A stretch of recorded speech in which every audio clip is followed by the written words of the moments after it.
So the original project came to me, my producing partners brought it to me and said, we want to do a project based on this short. So watch the short. It literally made me laugh out loud. It was one of the funniest things I had ever seen. And so we talked about what it could be as a feature because I didn't exactly know how they planned on expanding it. And once they took me through what their plan was, I said, look, if you can pull that off, this would be a great project. Well, in working with Tracy and Dewayne on this screenplay, what was great about it is they already gave it to me kind of in its in a form that I could make the movie immediately. It's always great when you read a script and you go, I see the movie, we can get going, and it doesn't take a whole lot of quote-unquote rewriting. And that's what was great about this whole process. They always knew exactly what they were writing. They knew what the movie should be.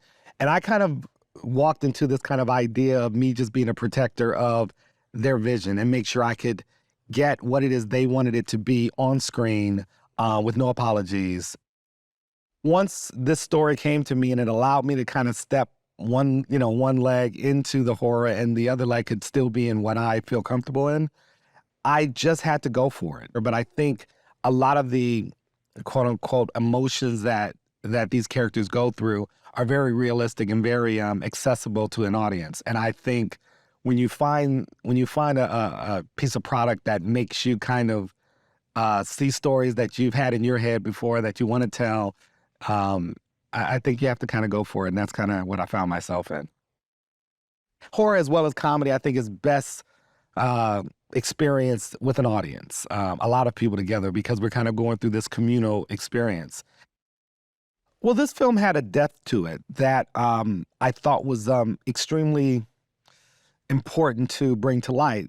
Basically, what the film is saying throughout is that Black people specifically are not a monolith. It's sometimes, we can be categorized in kind of one specific character, or whatever the case may be. This one, as the log lines say, there's a lot of us in this, and we're all different, and at the same time being the same.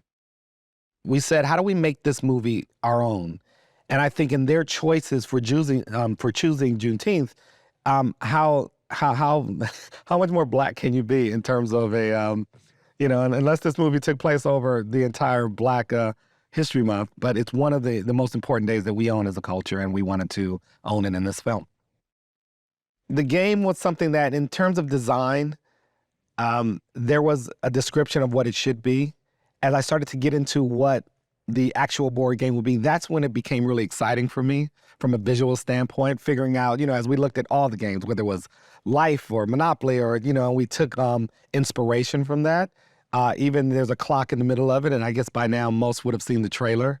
Once again, trying to make it as offensive as possible, leaning into that, making sure our characters kind of would have, I should say the audience has just as much of a reaction as our characters do.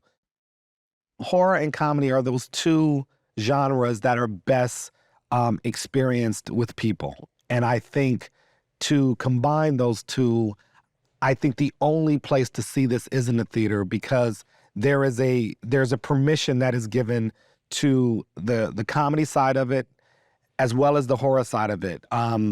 And I think the audiences, as you hear somebody else laugh, it makes you laugh more. And as you hear somebody else scare, sometimes the jump of somebody sitting next to you is the thing that makes you jump. So I just think that this movie is kind of designed perfect for theaters, and I'm really looking forward to the audiences checking it out. This film is made to be experienced outwardly. It's a laugh out loud. It's a scream out loud. And I hope that the audiences just take away just a break from all the craziness we're dealing with in the world. And I must admit, that's exactly what I want them to take away from it, some fun.